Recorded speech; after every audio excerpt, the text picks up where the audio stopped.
It's August 6th, 2024, and this is Sketchworks NewsBrake. The news stops here. I'm Brian Troxel. The games of the 33rd Olympiad continue in Paris for this final week, so let's take a look at the Olympic medal count. There are 3 medals. The bronze, that's for third place, the silver, second place, and of course, the gold, which is for first place. And there you have the Olympic medal count. 3. Yeah, I know we did that bit 3 years ago, but we have new subscribers who probably haven't seen it. Katie Ledecky has become the second swimmer in Olympic history to win an event in 4 straight summer games. And Katie Ledecky is now my new vocal warm-up. Katie Ledecky, Katie Ledecky, Katie Ledecky, Katie Ledecky.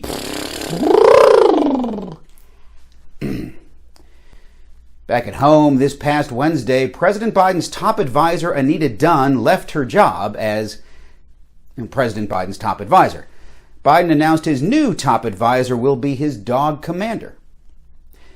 Doug Emhoff acknowledged reports in the Daily Mail that he had an affair with his kid's nanny during his first marriage. Doug Emhoff is Kamala Harris's husband. Yeah, I saw the headline and was like, who's that? And then I looked him up and I was like, oh, that guy. You see, it's confusing because his last name isn't Harris. But now that we all know who he is, Kamala Harris's campaign is selling merchandise of her husband, the aforementioned Doug Emhoff, with pictures of him when he was hot and young. Also finding Doug hot when he was young, his kid's nanny. Israel assassinated Hamas's political chief Ismail Haniyeh in his hotel in Iran.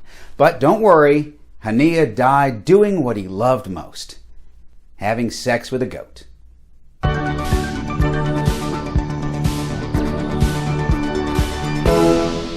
Hey, let's check in on how some big companies are doing.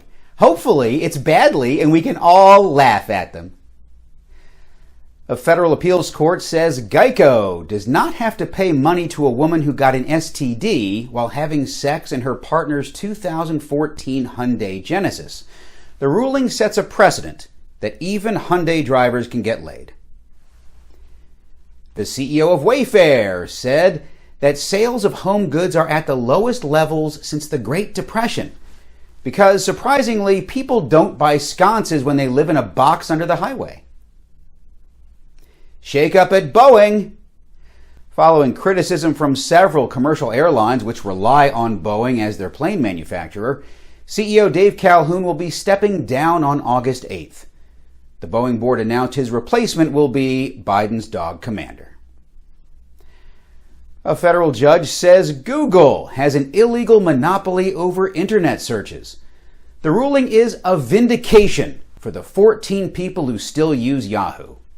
And that one weirdo who still uses WebCrawler for whatever reason.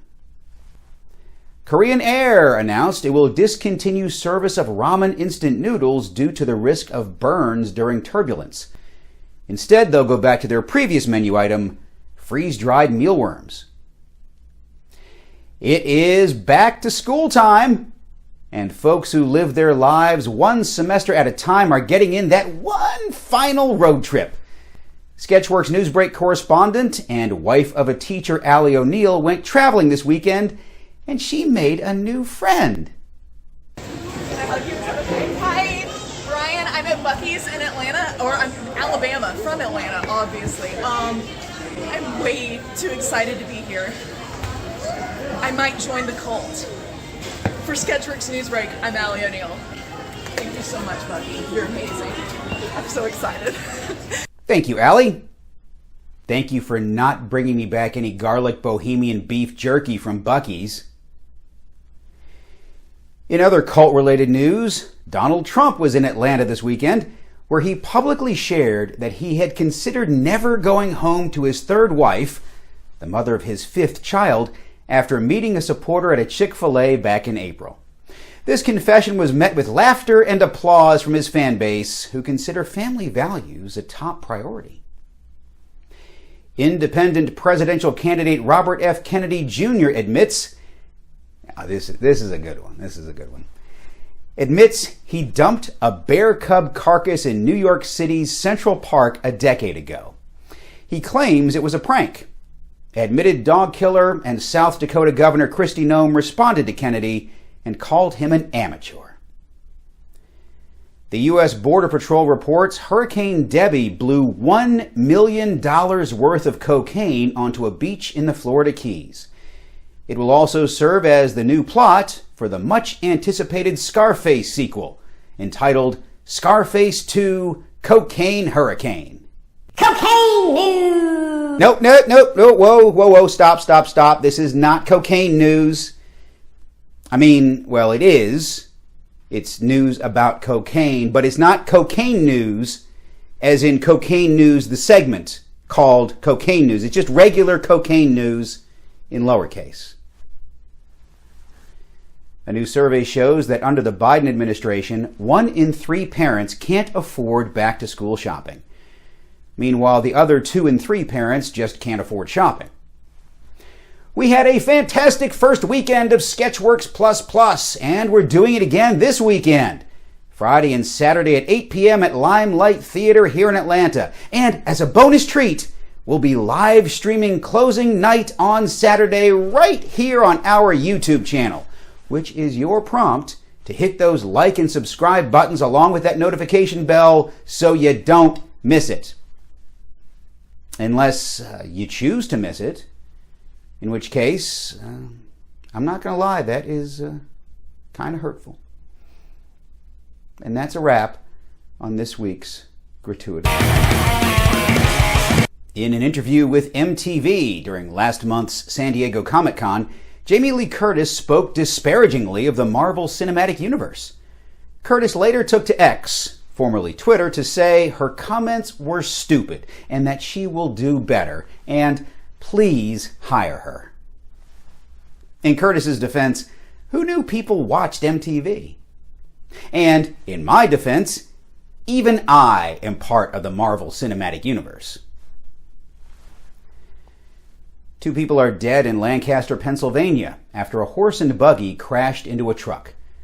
The horse claimed that the truck was in his blind spot, but unfortunately, his blind spot is glaucoma.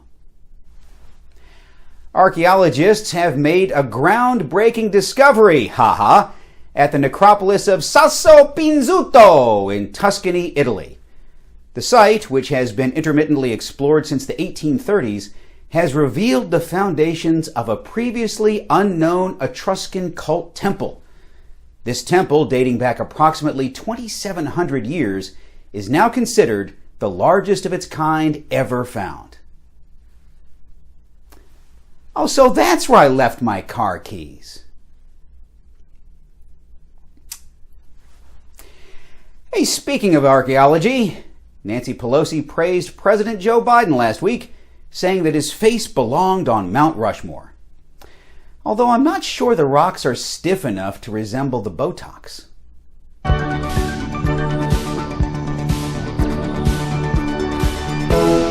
CBS Evening News anchor Norah O'Donnell will step down as anchor of the CBS Evening News after the November elections. CBS News announced their new news anchor will be Biden's dog Commander. And there you have the comedy rule of 3.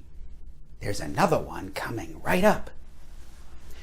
R&B sensation Kalani's ex, musician Javon Young White, has filed for custody of their daughter, alleging Kalani is an unfit mother because she's in a cult.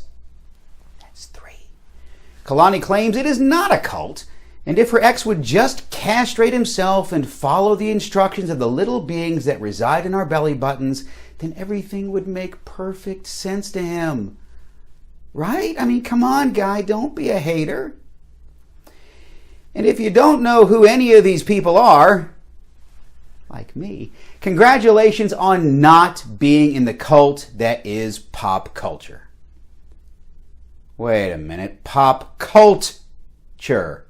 It's right there in the word. We have all been brainwashed to care about people who don't matter. And speaking of people who don't matter, that's all for Sketchworks NewsBrake. We'll be back next week, and we hope you are too. I'm Brian Troxel. Say hi to your mom for me. That's all.